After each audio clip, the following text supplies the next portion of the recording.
Mini গার্ডেনে সবাইকে স্বাগত। লেবু গাছের পরিচর্যা বিষয় কিছু এখানে দেখাবো বা বলবো। এই যে এখানে দেখা যাচ্ছে যে এই যে পাতিলেবু গাছ, এটা পাতিলেবু গাছ। এই পাতিলেবু গাছ 1 বছরের গাছ, ছোট চারা কিনে এনে লাগিয়েছিলাম। আর তারপরে কিন্তু অনেকগুলো শাখা প্রশাখা বেরিয়ে কন্টিনিউ লেবু হতে শুরু করেছে। আর এই যে জানুয়ারি মাস শেষ হয়ে গিয়ে ফেব্রুয়ারি মাসের শেষের দিকে, সাধারণত ফেব্রুয়ারি মার্চ মাসের দিকে গাছে ফুল এসে যায় আর গুটিও ধরতে শুরু করে। সেই জন্য এই সময় কিন্তু বিশেষভাবে গাছকে সতর্কর মাধ্যমে রাখতে হবে।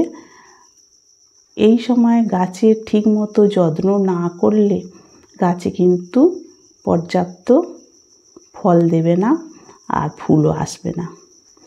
সেই জন্য জানুয়ারি মাসে আমি এই গাছটাকে ফাঙ্গিসাইড স্প্রে করেছিলাম। আর তারপরে কিন্তু আর কিছু দেয়া হয়নি। তারপরে এর আগের ভিডিওতে তো দেখিয়েছি যে মিরাকুলান ব্যবহার করেছি। আর এইটা কিন্তু চাইনিজ কমলা, এ কন্টিনিউ কিন্তু ফল দিতে থাকে সারা বছর, এর কোনো রেস্ট নেই। এর ফুল একদিক থেকে আসবে, ফল ধরে থাকবে, ফল পেকে যাবে, আবার ফুল আসবে, এ কন্টিনিউ কিন্তু গাছে ফল দিতে রয়েছে। এইভাবে গাছে যদি কন্টিনিউ ফল হয় তাহলে কিন্তু গাছের তো কিছু খাবারের ব্যবস্থা করতে হবে, খাবার ঠিকঠাক থাকতে হবে।